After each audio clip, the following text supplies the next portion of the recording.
Some breaking news on the campus of the University of Chicago. Campus police there are breaking up a protester encampment. Police in riot gear arrived on campus early this morning. Joni has been there very early. She has the latest. Joni, what has unfolded since you arrived?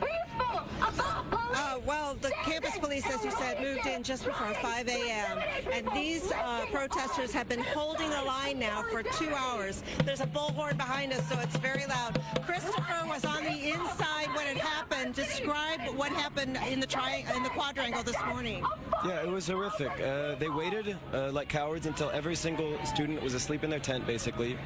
And then they stormed in, maybe 40 or 50 of them with riot gear screaming. They started throwing wood planks, throwing chairs, throwing absolutely everything in any direction to destroy the camp as fast as possible, to suppress this movement as fast as possible. And in fact, one of the chairs that they threw came within maybe 3 inches of hitting my girlfriend in the head.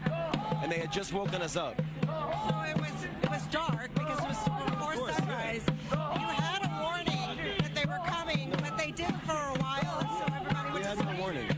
No, we had no warning. Okay, so then what did you do when all that action was happening? I tried to make sure everyone was safe. I mean, it was chaos. It was terrifying. Yeah.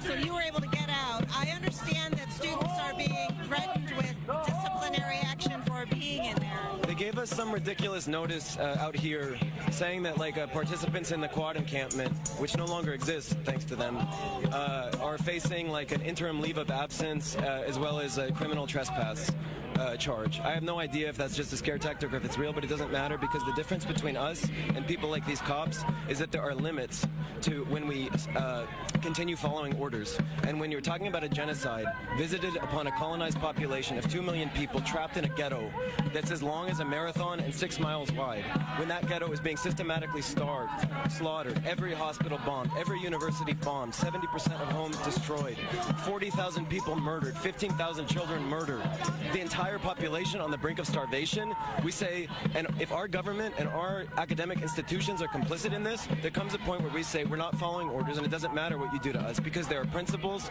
and there are human lives that matter more than our careers and our futures, and that's what separates us from people like Paul Olivisatos, the coward president of this university, and these coward cops that come in terrorizing an encampment while people are sleeping.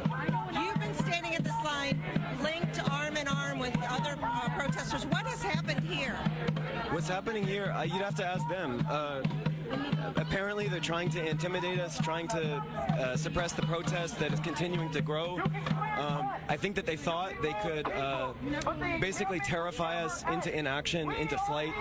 But this is what this university has never understood, has never accepted, has never reckoned with about this student movement, and not just at UChicago but around the country, is that the commitment to Gaza runs deeper than fears for our safety, fears for our careers, fears for our paychecks. It is a fundamental obligation we have as citizens of a country that is presiding over this genocide, arming this genocide, and as students at a university that is invested in those same weapons manufacturers and that is partnered with the same apartheid institutions that train that military and develop its technology. There was some pushing and shoving. I don't know who was pushing or shoving, but I know that there was tension here at the line. You tried to have a conversation with some of these police officers. Yeah, I've been talking to them this whole time. I've been asking them what it would take for them to stop following orders.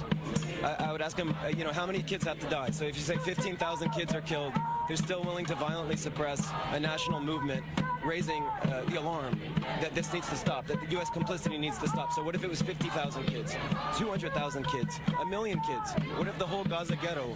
Do you know if there are next steps here? For them?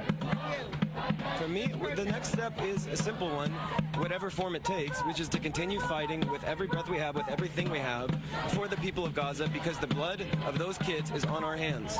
It's on all of our hands, whether we like it or not. If we're U.S. citizens, if we're UChicago students, we are implicated in this horror that is being visited with total impunity because of U.S. Security Council vetoes by the state of Israel. You're a student? I'm a student, yes, I'm a PhD student, yeah. And if you face discipline, what then?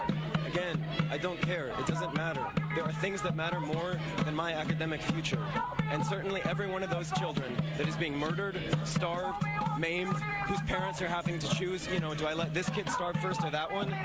This is such an ugly reality of such great magnitude that to even think, to really entertain questions about like, oh, what might happen if Paul puts me on a leave of absence is ridiculous. And it's insulting to the memory of every child that has been murdered in the course of this genocide with the full complicity of the United States, of Joe Biden, and of people like Paul Alivisatos and his cops that he sicks on us in the middle of the night. They're hypocrites, they're cowards, and the blood of Gaza's kids is on their hands too. The difference between them and us is that we know that and we reckon with it because we have a duty to them while they hide from the truth and they won't even admit that a single university has been bombed.